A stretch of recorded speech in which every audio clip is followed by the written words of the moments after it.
Three strikeout machines, hence they are elected into baseball's Hall of Fame. Randy Johnson led in strikeouts 9 times. Pedro 3, John Smoltz 2. But what pitch helped them get to Cooperstown? All three Hall of Famers are in Studio 42 with Ron Darling. Take it away, Ron. Thanks, Greg. 16 guys have struck out 3,000 hitters or more. I got 3 of them right here. I think if I'd spent more time with you, I might have had a better career. Let's talk about your secondary pitches. All you guys threw gas, 95 plus.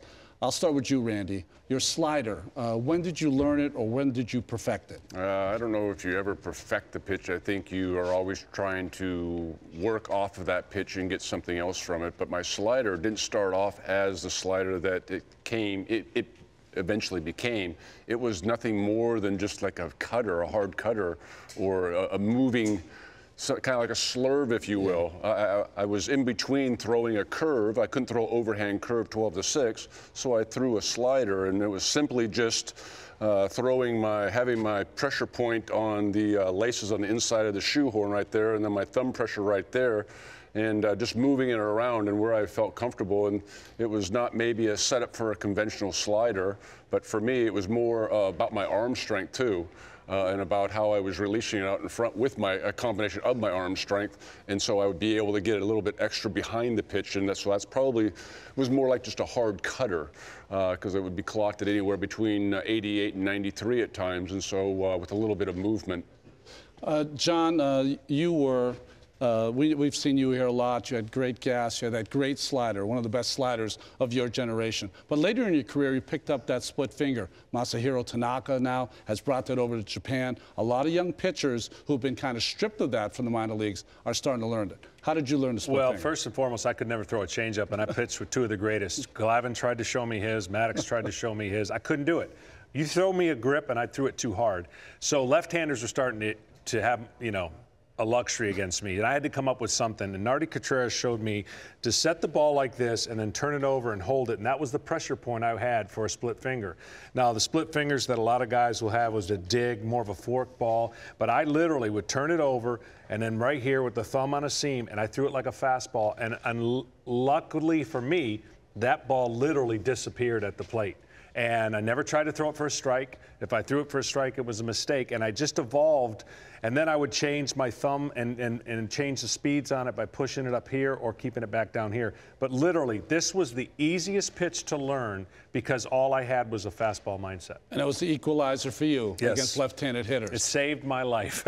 When I talk about you, Pedro, when I look through leagues, I always say, okay, who has the best fastball? Who has the best changeup? Who has the best breaking ball? It's always 3 different people. With you in '99 and 2000, I think you had all 3, which is a very rare thing. But your changeup is something to behold. Show us how you came to learn that pitch and how you executed it. Well, at first, I was a full wrap. Ramon has a bigger hand. Ramon was taught that way to full wrap the ball pretty much and develop and throw the changeup. But then as I was coming up, and I couldn't control the speed on my arm as good as I wanted with the changeup. So Guy Conti took me over and said, hey, why don't you just move the 2 powerful fingers that you have in the middle of the ball in the full wrap away from it and pretty much build a circle around it. So he took me from a normal fastball right here, which gives you 2 powerful fingers, and then if you do it in a full wrap, you still have two powerful fingers throwing the ball.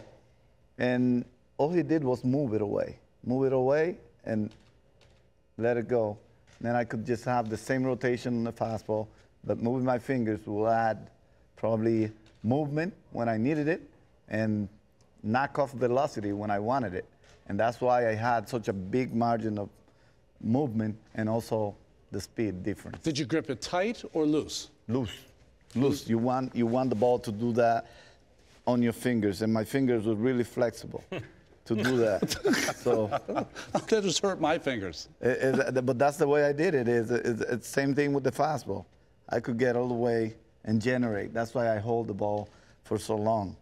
It's right here, and let it roll off. Fantastic. Guys, thank you so much. First time 3 pitchers have gone in on their first year of eligibility. Fantastic. I got to play against you guys, and it was some great moments. So congratulations again.